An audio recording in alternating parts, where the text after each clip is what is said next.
Dengan mempelajari Sirah Nabawiyah, maka makin menambah kecintaan kepadanya. Semoga yang subscribe juga dimudahkan jalannya menuju surga. Silahkan tekan tombol like supaya postingan ini semakin tersebar. Dan tulis doa serta hajat pemirsa di kolom komentar. Semoga semakin banyak yang mengaminkan, maka semakin cepat terkabul. Nabi Sulaiman alaihi salam adalah manusia terkaya sepanjang sejarah kehidupan manusia di muka bumi. Dalam beberapa kitab suci seperti Al-Quran, Alkitab, dan Injil, Nabi Sulaiman alaihi salam dijelaskan sebagai manusia terkaya yang pernah hidup di muka bumi. Tidak ada satupun manusia yang bisa mengalahkan total kekayaannya hingga hari kiamat tiba. Para arkeolog telah menemukan situs peninggalan sejarah Islam yang mengungkap total kekayaan Nabi Sulaiman alaihi salam. Erez bin Yosef, seorang profesor sekaligus peneliti, ia menyatakan bahwa 3.000 tahun yang lalu Nabi Sulaiman alaihi salam diperkirakan memiliki kekayaan senilai 2,2 triliun US dollar. Dan apabila dikonversikan dengan nilai mata uang dolar hari ini, jika dirupiahkan, maka nilainya setara dengan 32.891.870 triliun rupiah. Profesor itu juga menjelaskan bahwa kekayaan Nabi Sulaiman alaihi salam berasal dari dua sumber, yakni istana kerajaan dan tambang tembaga.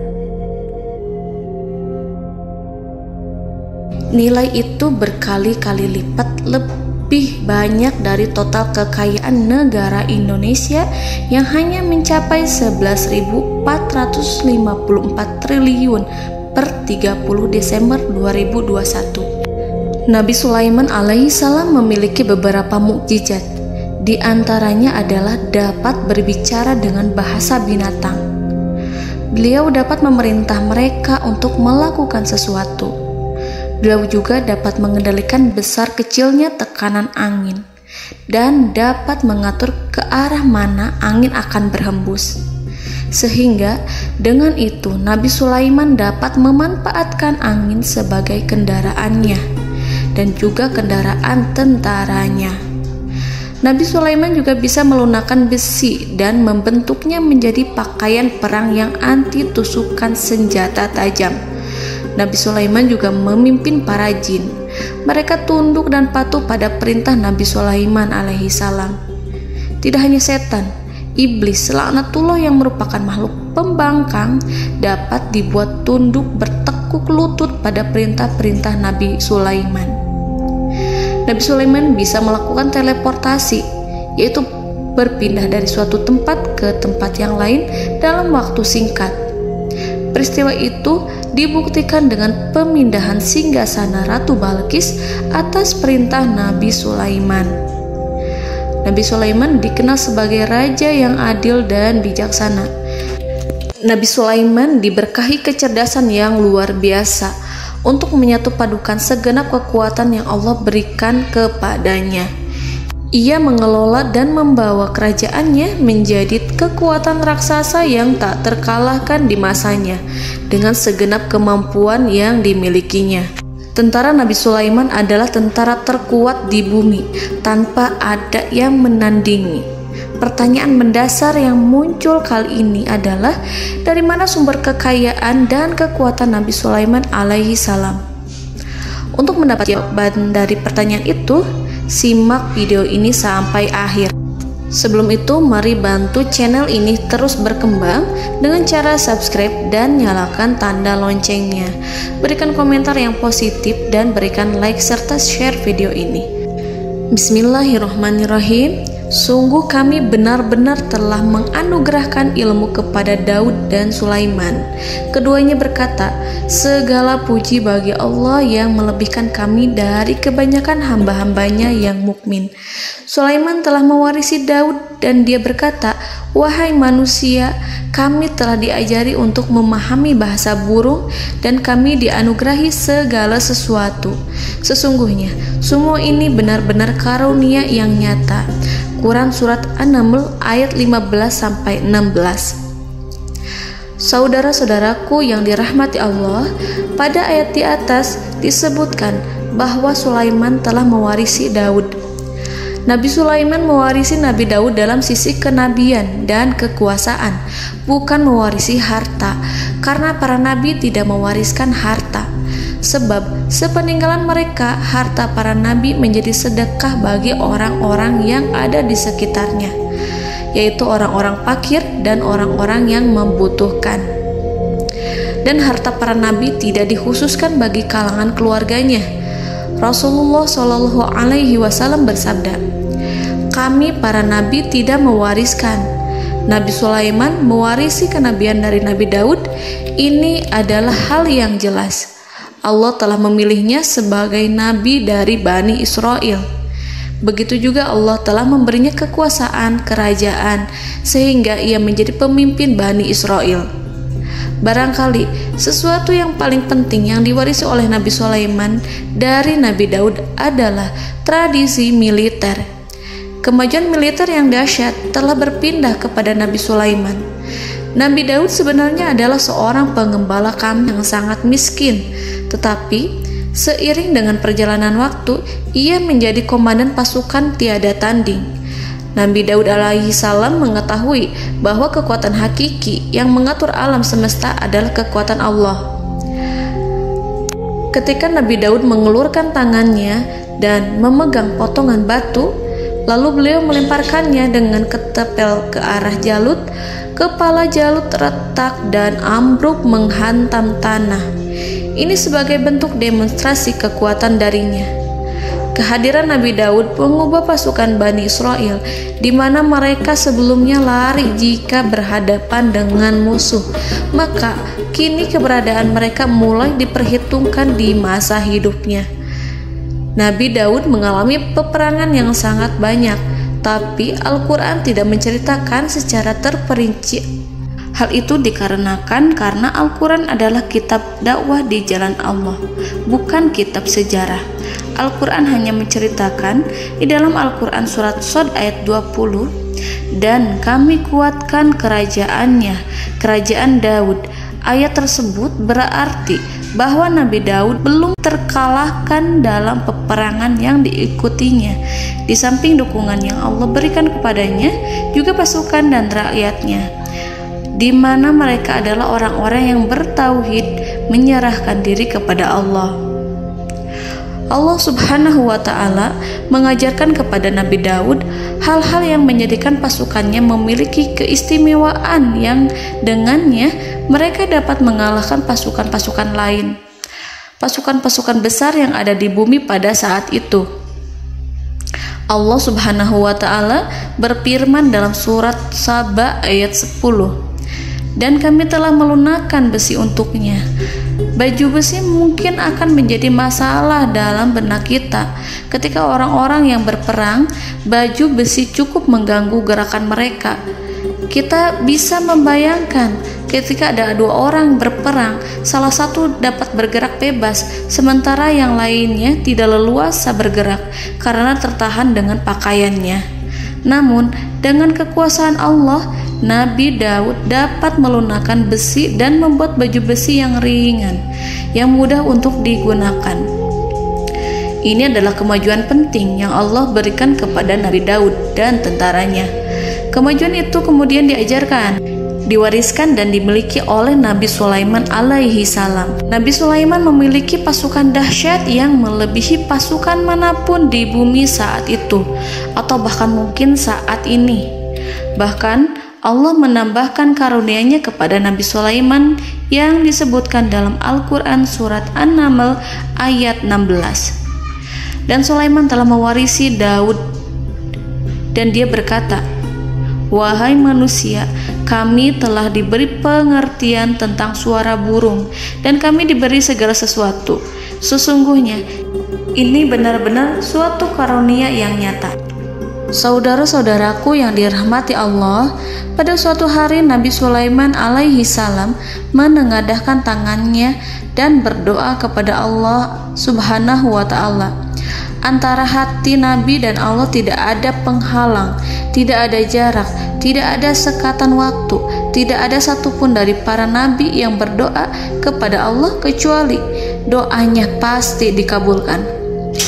Doa Nabi Sulaiman alaihi salam direkam dalam Al-Quran surat Shad ayat 35. Nabi Sulaiman berkata, "Ya Tuhanku, ampunilah aku, anugerahkanlah kepadaku kerajaan yang tidak dimiliki oleh seorang pun sesudahku." Nabi Sulaiman menginginkan dari Allah sesuatu kerajaan yang belum pernah diperoleh oleh siapapun setelahnya. Allah Subhanahu wa ta'ala mengabulkan doa Nabi Sulaiman dan memberinya kerajaan tersebut.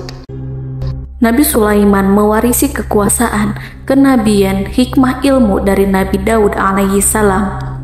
Orang-orang menyebut Nabi Sulaiman Al-Hakim, Sulaiman yang bijaksana. Kebijaksanaan Nabi Sulaiman tidak terbatas pada keadilannya di tengah-tengah manusia dan juga kasih sayangnya kepada mereka. Namun, kebijaksanaan Nabi Sulaiman juga berlaku di kalangan burung dan binatang lainnya. Nabi Daud juga mengenal bahasa burung, tetapi Nabi Sulaiman dapat berbicara dengan bahasa burung. Bahkan, ia dapat menggantikannya sebagai pembantunya. Ketika Nabi Daud bertasbih di gunung, burung-burung serta binatang buas ikut bertasbih bersamanya. Bahkan angin pun berhenti untuk mendengarkan tasbih itu. Sedangkan Nabi Sulaiman alaihi salam, Allah Subhanahu wa ta'ala memberinya karunia lebih dari itu, di mana binatang-binatang buas tunduk padanya, begitu juga angin dan burung. Saudara-saudaraku yang dirahmati Allah, Nabi Sulaiman alaihi salam mampu mendengarkan bisikan semut yang berbicara kepada sesama mereka. Bahkan ia mampu memerintahkan semut tersebut sehingga semut itu menjadi taat pada perintahnya. Pasukan Nabi Sulaiman memiliki kekuatan yang sangat dahsyat. Belum pernah ada di dunia ini satu pasukan pun yang memiliki kekuatan seperti itu. Kekuatan Nabi Sulaiman berasal dari beberapa kombinasi yang sangat mengagumkan, sehingga karenanya ia tidak dapat tertandingi. Kekuatan itu terdiri dari manusia, binatang-binatang, jin, dan lain sebagainya. Kita mengetahui bahwa jin adalah makhluk Allah dan manusia tidak mampu melihatnya atau menghadirkannya atau meminta pertolongan kepadanya. Sedangkan Nabi Sulaiman telah diberi Allah suatu kemampuan untuk menundukkan jin, memperkerjakan mereka sebagai tentara di tengah-tengah peperangan. Bahkan ia mampu menjadikan mereka sebagai pekerja-pekerja kasar di kerajaannya saat tidak ada peperangan.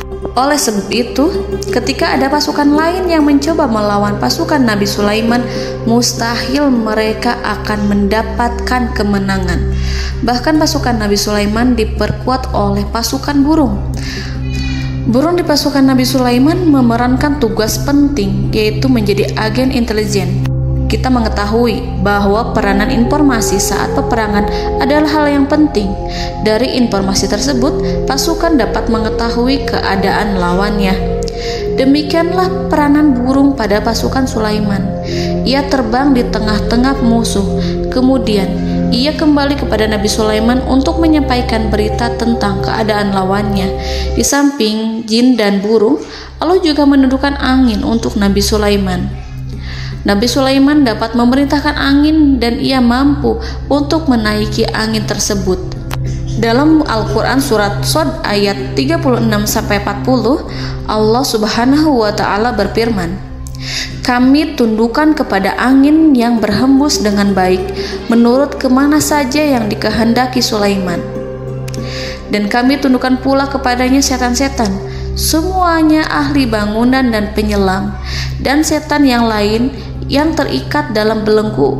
Inilah anugerah kami, maka berikanlah kepada orang lain atau tahanlah untuk dirimu tanpa perhitungan, dan sesungguhnya dia mempunyai kedudukan yang dekat pada sisi kami dan tempat kembali yang baik."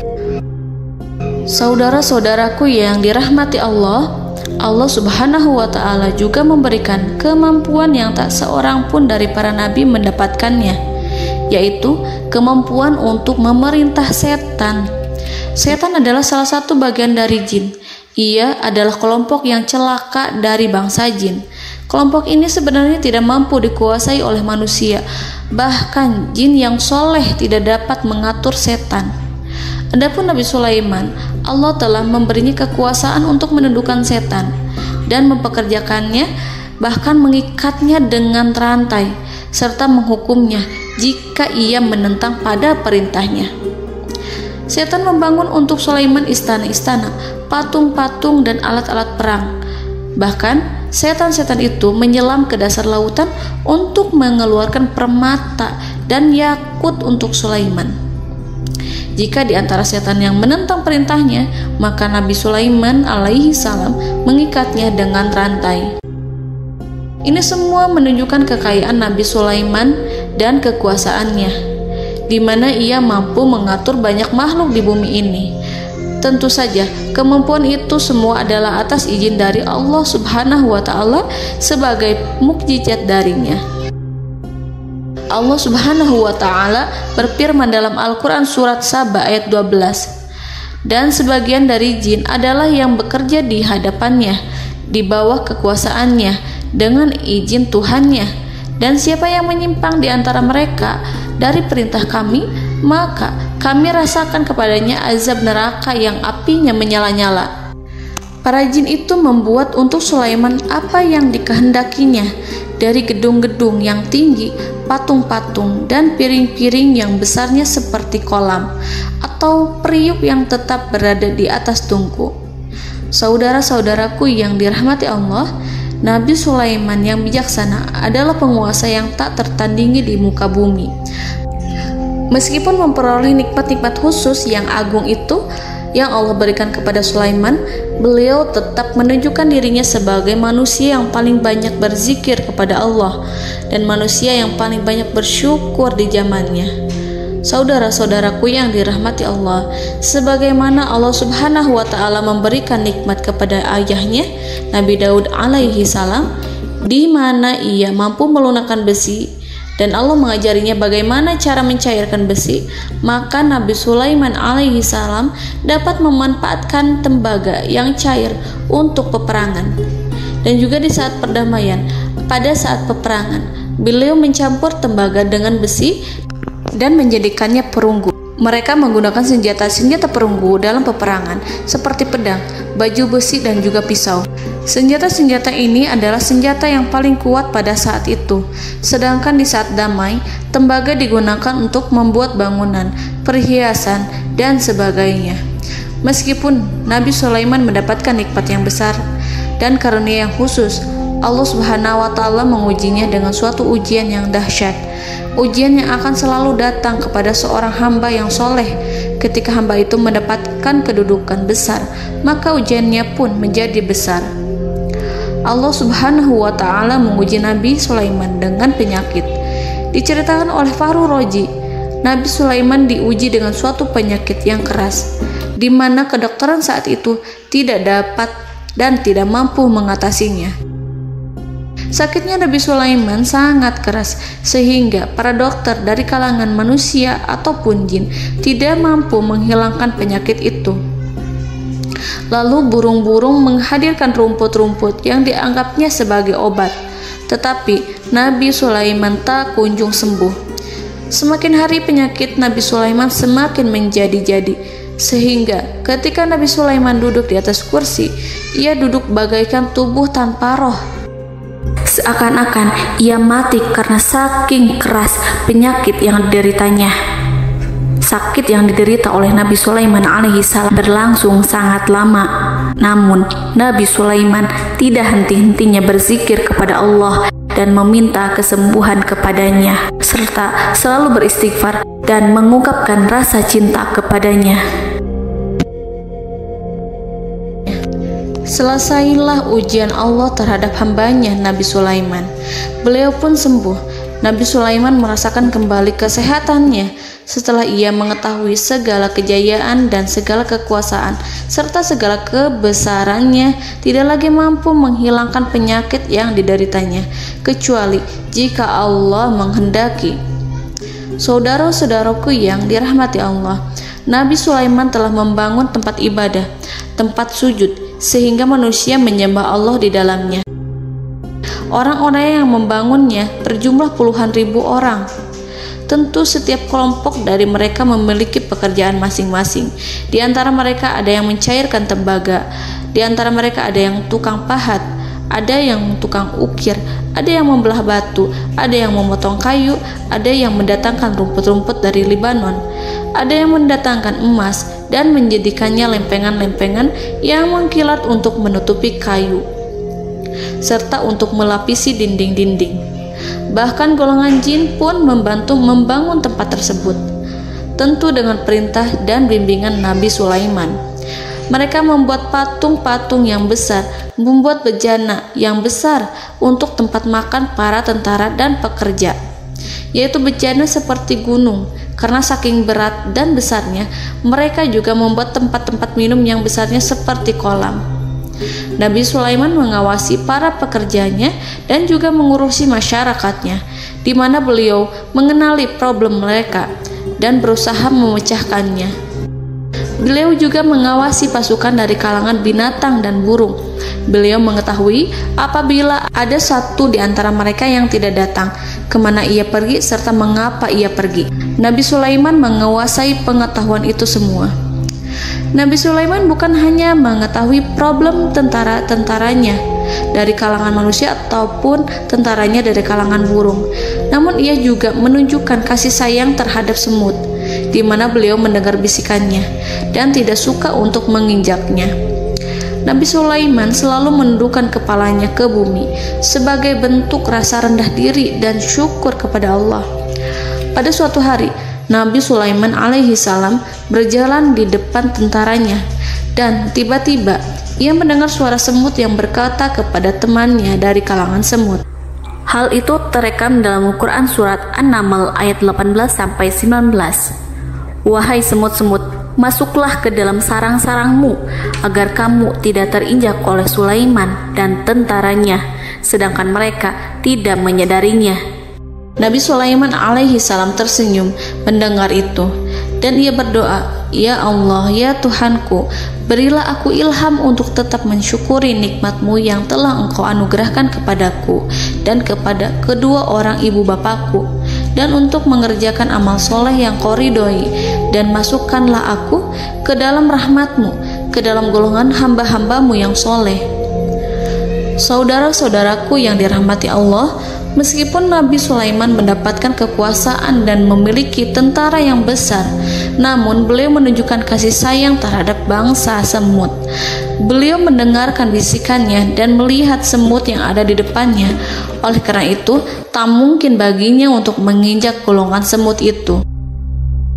Nabi Sulaiman bersyukur kepada Allah telah memberinya nikmat, yaitu nikmat rahmat dan kasih sayang.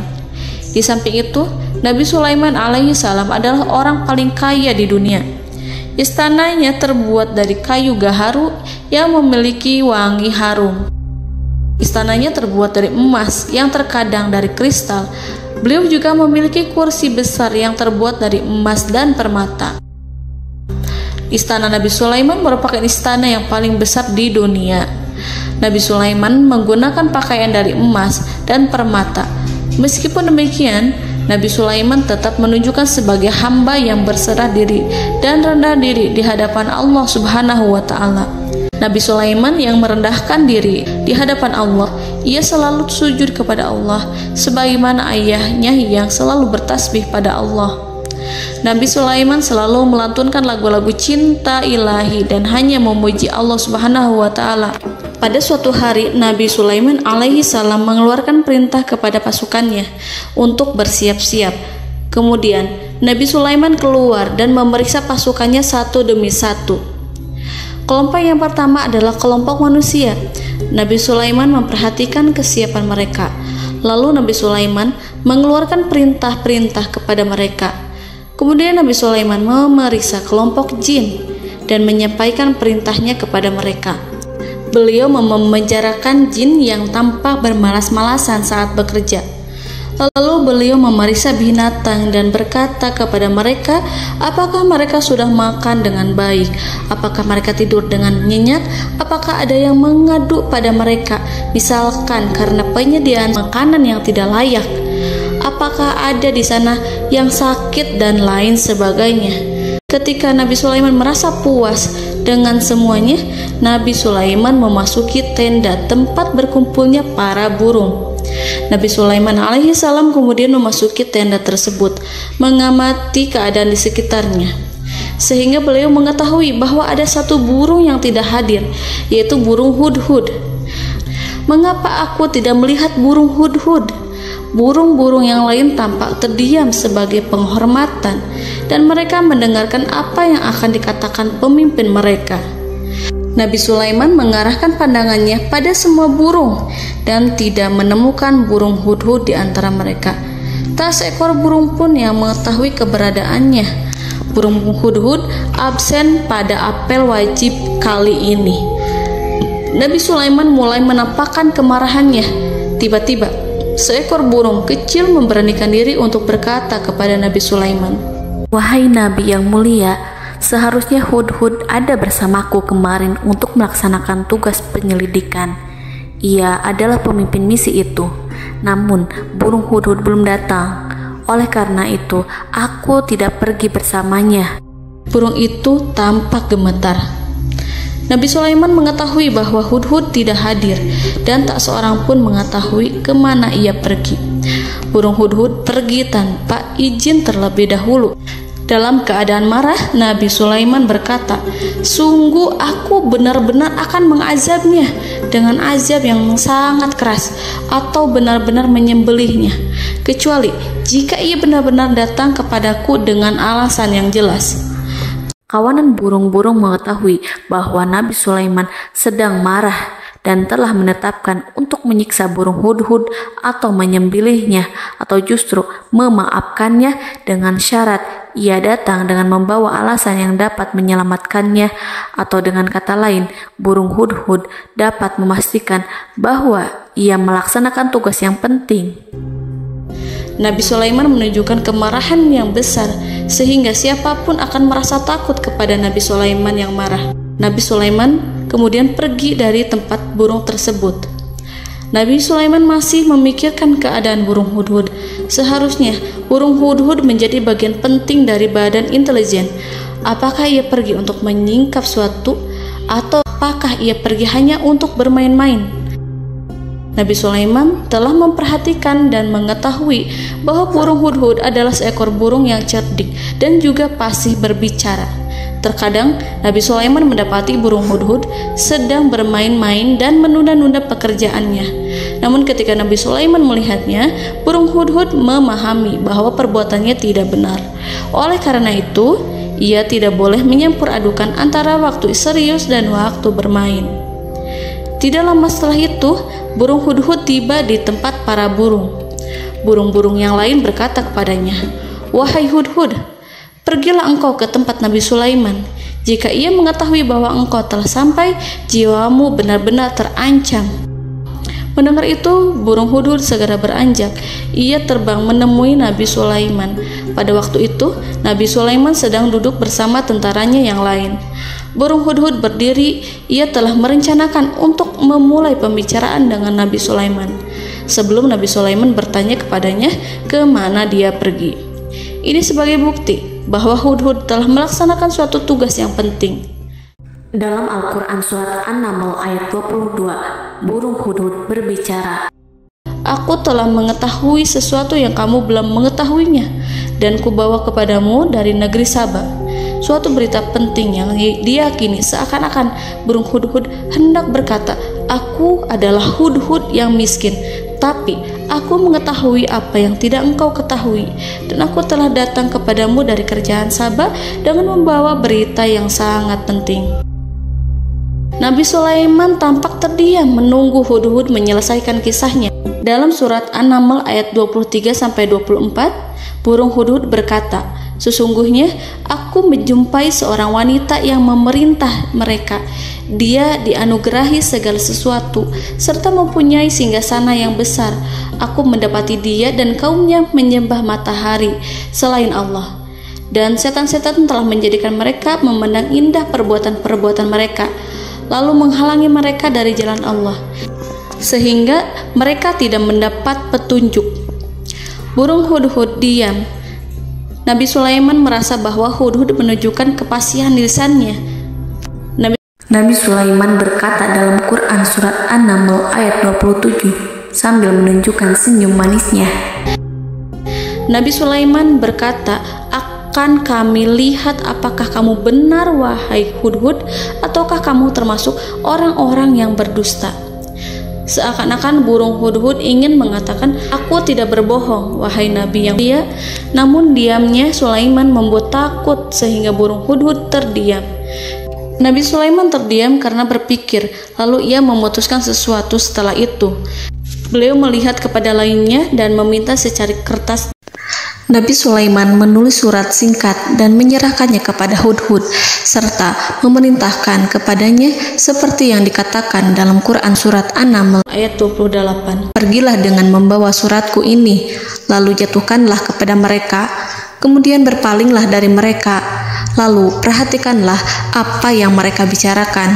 Al-Quranul Karim hanya menceritakan dalam Quran surat An-Naml bagaimana perginya hudhud dan bagaimana ia menyerahkan surat itu. Lalu Al-Quran langsung menyebut keadaan kerajaan Balqis yang saat itu sedang membaca surat di depan para pembesar kerajaan dan para menterinya. Dalam Al-Quran surat An-Naml ayat 29-31 berkatalah Balqis, "Wahai pembesar-pembesar, sesungguhnya telah dijatuhkan kepadaku sebuah surat yang mulia.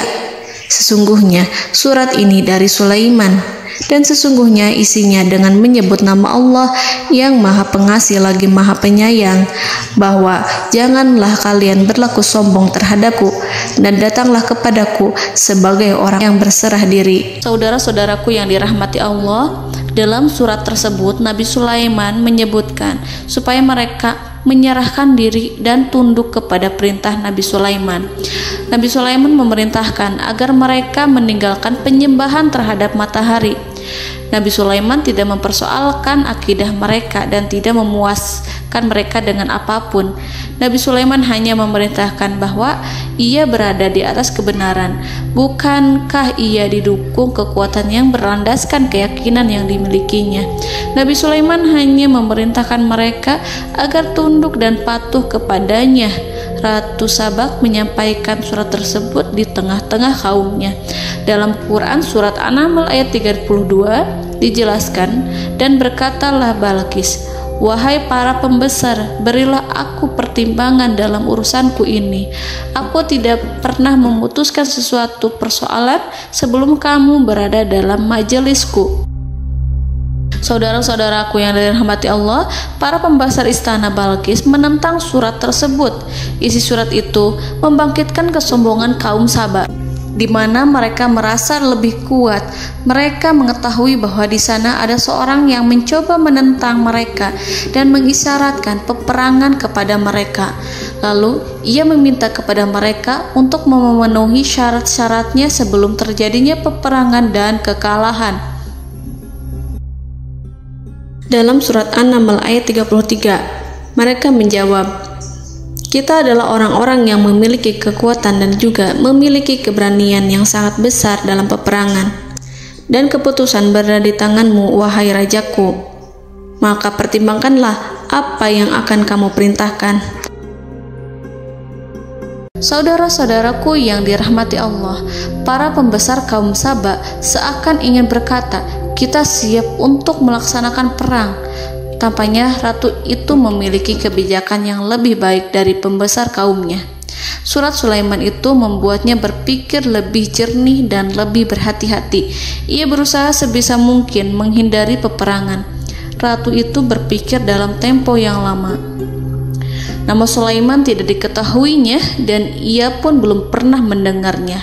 Oleh karena itu, Ratu kaum Sabak tidak mampu mengetahui dan mendeteksi seberapa besar kekuatan Nabi Sulaiman. boleh jadi Nabi Sulaiman memiliki kekuatan yang dahsyat sehingga ia mampu memerangi kekuasaannya dan mengalahkannya. Kemudian ratu memperhatikan apa yang ada di sekelilingnya. Ia melihat kemajuan masyarakatnya dan juga kekayaannya. Barangkali ia mengira bahwa Nabi Sulaiman iri terhadap kemajuan dan kekayaannya itu, sehingga Nabi Sulaiman ingin menyerangnya. Setelah mempertimbangkan isi surat Nabi Sulaiman dengan cermat, Ratu Saba memilih untuk tidak bersikap ceroboh dan bodoh. Ratu lebih suka untuk menggunakan bahasa kelembutan. Ia mengirim kepada Nabi Sulaiman suatu hadiah yang besar. Ratu mengira bahwa Nabi Sulaiman seorang yang ambisius, yang boleh jadi ia telah mendengar tentang kekayaan kerajaan Saba. Para utusan pergi dengan membawa hadiah dari Ratu Saba. Ratu berharap agar mereka dapat memasuki kerajaan Nabi Sulaiman dan akan mengetahui kondisi kerajaannya.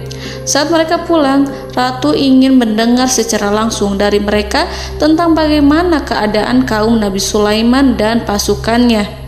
Setelah mendapatkan informasi yang cukup, maka Ratu Balqis dapat membuat sesuatu keputusan yang tepat.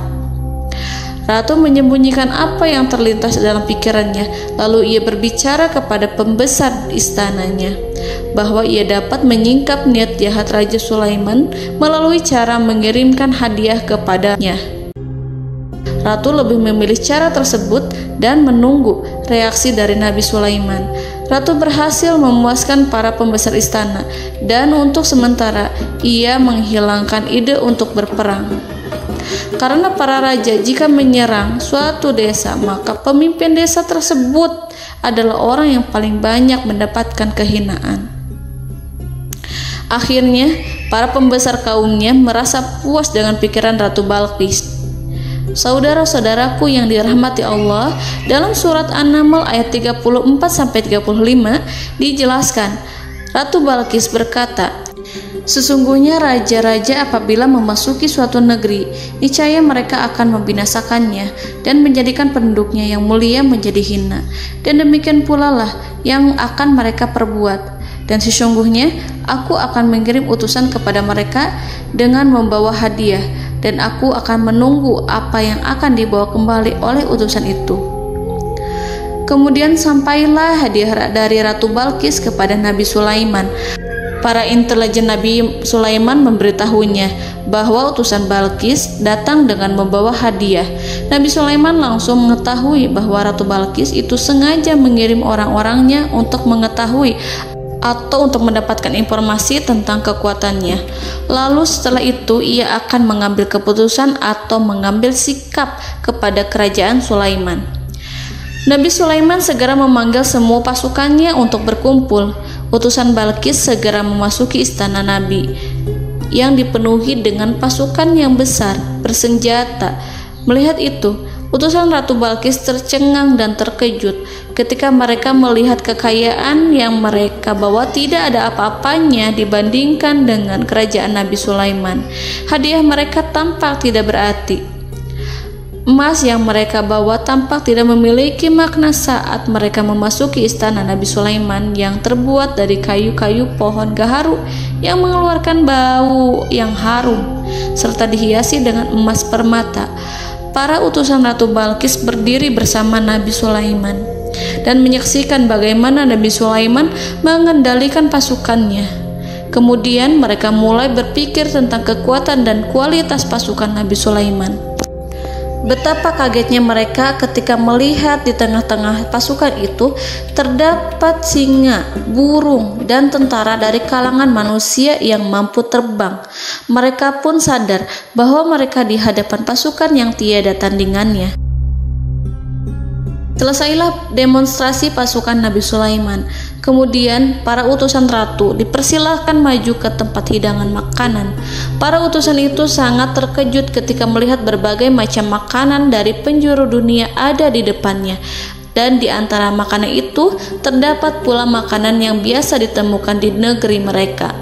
Tetapi mereka melihat bahwa makanan itu memiliki rasa yang lebih istimewa.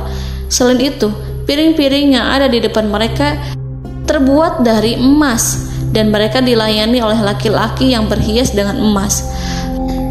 Di meja makan itu terdapat burung, ikan laut, dan berbagai macam daging yang mereka tidak mampu lagi membedakan daging apa itu. Nabi Sulaiman tidak makan bersama mereka, tapi beliau makan dengan menggunakan piring yang terbuat dari kayu. Beliau memakan roti yang kering yang dicampur dengan minyak. Inilah makanan yang dipilih Nabi Sulaiman. Makan bersama mereka dalam keadaan diam, mereka merasa kehadiran Nabi Sulaiman menciptakan suatu wibawa yang luar biasa.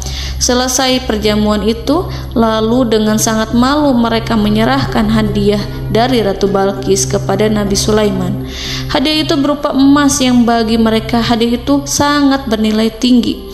Tapi di sini hadiah itu tampak kecil di hadapan kekayaan Nabi Sulaiman yang sangat mengagumkan. Nabi Sulaiman memperhatikan hadiah dari Ratu Balqis itu dan berkata dalam Quran surat An-Naml ayat 36, "Maka apa yang diberikan Allah kepadaku lebih baik daripada apa yang diberikannya kepadamu, tetapi kamu merasa bangga dengan hadiahmu." Saudara-saudaraku, Raja Sulaiman menyingkap dengan kata-katanya yang singkat itu penolakannya terhadap hadiah mereka. Ia memberitahu utusan itu bahwa ia tidak menerima hadiah tersebut. Ia tidak merasa puas dengan hadiah itu. Yang membuatnya puas hanyalah, janganlah kalian berlaku sombong terhadapku dan datanglah kepadaku sebagai orang-orang yang berserah diri. Lalu Nabi Sulaiman berkata kepada mereka dengan pelan. Hal itu diabadikan dalam Al-Quran surat An-Naml ayat 37. "Kembalilah kepada mereka, sungguh kami akan mendatangi mereka dengan bala tentara yang mereka tidak kuasa melawannya. Dan pasti kami akan mengusir mereka dari negara itu, yaitu negeri Saba, dengan terhina. Dan mereka akan menjadi tawanan-tawanan yang hina." Saudara-saudaraku yang dirahmati Allah, Nabi Sulaiman kemudian meninggalkan para utusan ratu setelah terlebih dahulu mengancam mereka. Para utusan itu berharap agar Nabi Sulaiman mau menunggu kunjungan Ratu Balqis yang akan membawa misi perdamaian. Akhirnya, sampailah para utusan Ratu Balqis ke negeri Saba. Mereka segera menuju istana sang ratu. Mereka memberitahu bahwa negeri mereka ada di ujung tanduk. Mereka menceritakan kepada ratu tentang kekuatan Nabi Sulaiman dan tidak mungkin bagi mereka mampu melawannya. Mereka meyakinkan Ratu Balqis bahwa ia harus mengunjunginya dan melihat sendiri bagaimana kebesaran kerajaan Nabi Sulaiman. Kemudian Ratu Balqis menyiapkan dirinya untuk pergi menuju kerajaan Nabi Sulaiman. Nabi Sulaiman duduk di kursi kerajaan di tengah-tengah para pembesarnya dan para menterinya, serta para komandan pasukannya. Beliau berpikir tentang sosok Balqis. Nabi Sulaiman mengetahui bahwa Balqis menuju tempatnya. Balqis dikelilingi rasa takut. Nabi Sulaiman berpikir sejenak tentang bagaimana matahari disembah. Ia memikirkan bagaimana informasi yang diterima oleh intelijennya tentang kemajuan kerajaan Balqis dalam bidang kesenian dan ilmu pengetahuan. Nabi Sulaiman bertanya kepada dirinya sendiri, apakah kemajuan menjadi penghalang untuk mengetahui kebenaran? Apakah ratu itu senang dengan kekuatan yang dicapainya? Dan ia membayangkan bahwa kekuatannya adalah segalanya. Dengan kemajuan yang dimilikinya, Nabi Sulaiman ingin membuat kejutan agar ratu mengetahui bahwa Islam yang diyakini oleh Nabi Sulaiman adalah satu-satunya yang mampu mendatangkan kemajuan dan kekuatan yang hakiki, sehingga ia dapat membandingkan antara keyakinannya dalam menyembah matahari beserta kemajuan yang dicapainya dengan keyakinan Nabi Sulaiman beserta kemajuan yang diraihnya. Saudara-saudaraku yang dirahmati Allah, para mata-mata Nabi Sulaiman telah memberitahunya bahwa hal yang sangat disegani dan dikagumi oleh kaum Balqis adalah kerajaan Saba, yaitu singgasana Ratu Balqis. Singgasana itu terbuat dari emas dan batu delima. Singgasana tersebut dijaga oleh penjaga yang sangat disiplin, di mana mereka tidak pernah lalai sedikit pun. Oleh karena itu, sangat tepat apabila Nabi Sulaiman menghadirkan singgasananya di sini, di kerajaannya. sehingga ketika ratu tiba, maka ia dapat duduk di atasnya. Nabi Sulaiman ingin membuat kejutan kepadanya dan menunjukkan bahwa kemampuannya tersebut yang berlandaskan pada keislaman.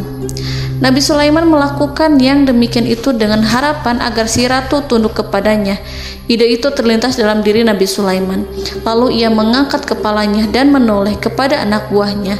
Hal itu diabadikan dalam Quran Surat An-Naml ayat 38. Wahai para pembesar, siapakah di antara kamu sekalian yang sanggup membawa singgasananya kepadaku sebelum mereka datang kepadaku sebagai orang-orang yang berserah diri? Saudara-saudaraku, perhatikanlah ungkapan pikiran Nabi Sulaiman tersebut. Semua pemikirannya berkisar tentang keislaman para penyembah matahari, tentang bagaimana beliau dapat memberikan petunjuk kepada mereka di jalan Allah.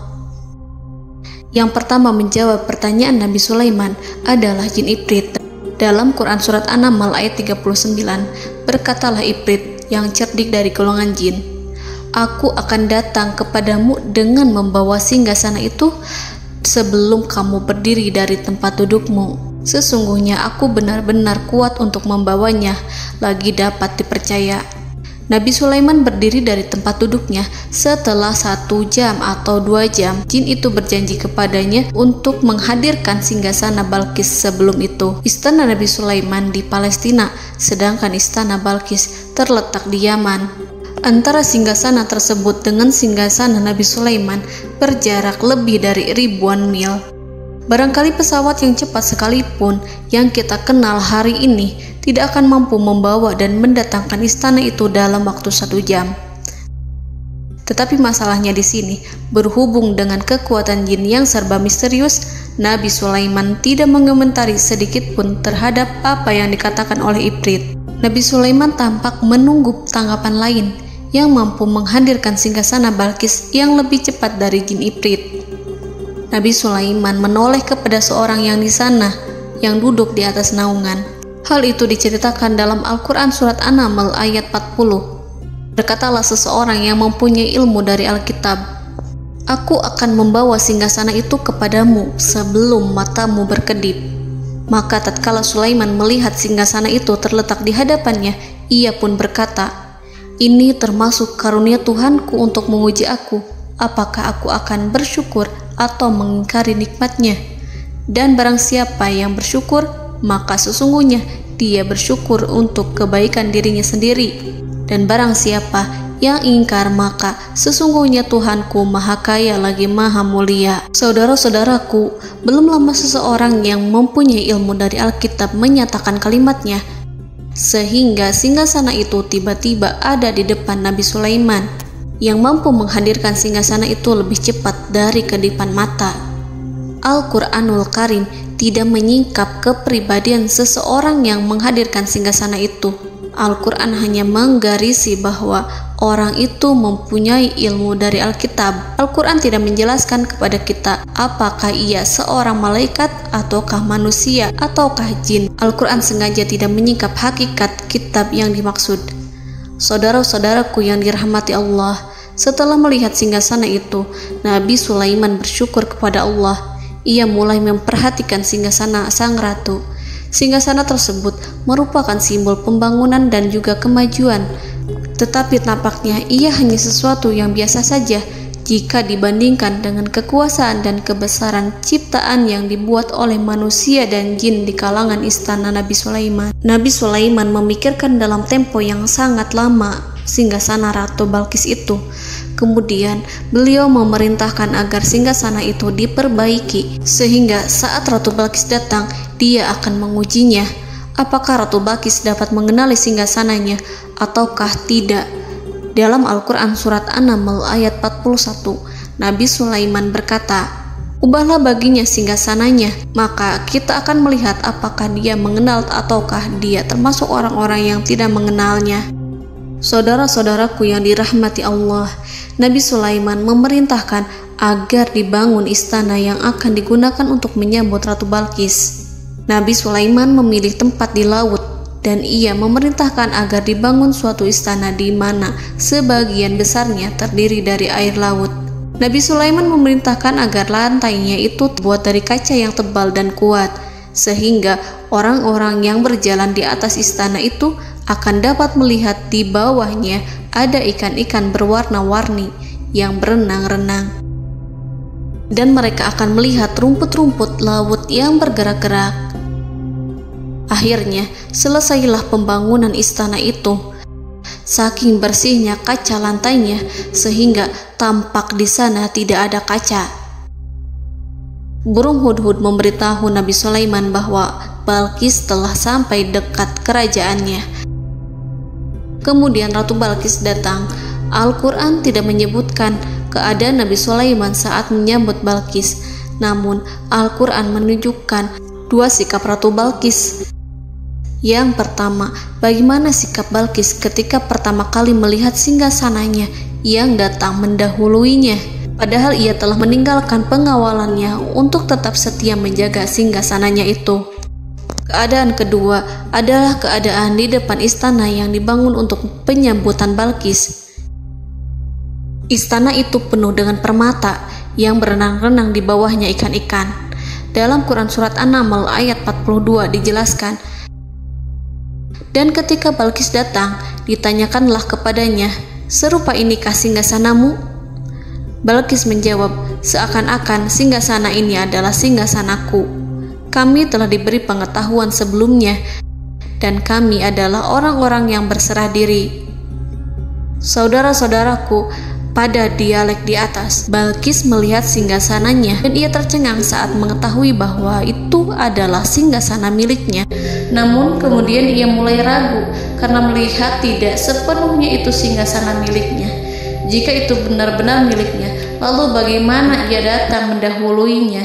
Dan bila bukan singgasananya, maka bagaimana Sulaiman dapat meniru sepersis dan seteliti itu? Padahal Sulaiman tidak pernah sekalipun ke kerajaannya. Nabi Sulaiman berkata saat melihat Balqis mengamati singgasananya, "Apakah ini singgasanamu?" Balqis terlihat sangat kebingungan, namun setelah itu ia menjawab, "Sepertinya benar." Nabi Sulaiman berkata, "Kami telah diberi ilmu sebelumnya dan kami sebagai orang-orang muslim." Saudaraku yang dirahmati Allah, melalui pertanyaan Nabi Sulaiman ingin mengisyaratkan kepada Balqis agar ia membandingkan antara keyakinannya beserta ilmu yang dicapainya dengan keyakinan Nabi Sulaiman yang muslim beserta pengetahuan yang telah diraihnya. Penyembahan terhadap matahari dan pencapaian ilmu yang dicapai oleh Ratu Balqis tanpa tidak ada apa-apanya dibandingkan dengan ilmu Nabi Sulaiman dan keislaman. Nabi Sulaiman telah mendahuluinya dalam bidang ilmu karena keislamannya. Karena itu, sangat mudah baginya untuk mengungguli Balqis dalam ilmu-ilmu yang lainnya. Demikianlah yang disyaratkan dalam pertanyaan Nabi Sulaiman kepada Ratu Balqis. Ratu Saba itu mengetahui bahwa ini adalah singgasananya, di mana singgasana itu datang lebih dahulu daripada dirinya. Beberapa bagian darinya telah diubah saat Balqis masih di perjalanan menuju ke tempat Nabi Sulaiman. Ia berpikir kemampuan apa yang dimiliki Nabi Sulaiman. Ratu Balqis tercengang melihat apa yang disaksikannya, yang berupa buah dari keimanan Nabi Sulaiman dan hubungannya dengan Allah Subhanahu wa Ta'ala. Sebagaimana Balqis juga tercengang ketika melihat kemajuan di bidang ilmu pembangunan, seni, dan ilmu-ilmu yang lainnya. Maka ia tidak lebih kagum lagi saat melihat hubungan yang kuat antara keislaman Nabi Sulaiman dengan ilmunya serta kemajuan yang diraihnya. Dalam Al-Quran Surat An-Naml ayat 43 dijelaskan, dan apa yang disembahnya selama ini selain Allah mencegahnya untuk melahirkan keislamannya, karena sesungguhnya ia terdahulu termasuk orang-orang yang kafir. Saudara-saudaraku yang dirahmati Allah, berguncanglah dalam benak Balqis ribuan hal ketika melihat keyakinan kaumnya runtuh di hadapan Nabi Sulaiman. Ia menyadari matahari yang disembahnya hanya merupakan ciptaan Allah, dan Allah lah yang menggerakkannya untuk hamba-hambanya. Lalu terbitlah matahari kebenaran dalam dirinya. Hatinya diterangi oleh cahaya baru yang tidak akan tenggelam seperti tenggelamnya matahari. Masa keislamannya hanya menunggu waktu. Ratu Balqis memilih waktu yang tepat untuk mengumumkan keislamannya.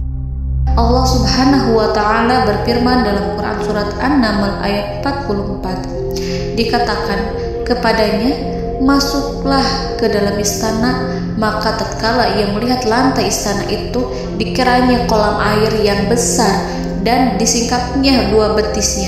Berkatalah Sulaiman, sesungguhnya ia adalah istana licin yang terbuat dari kaca.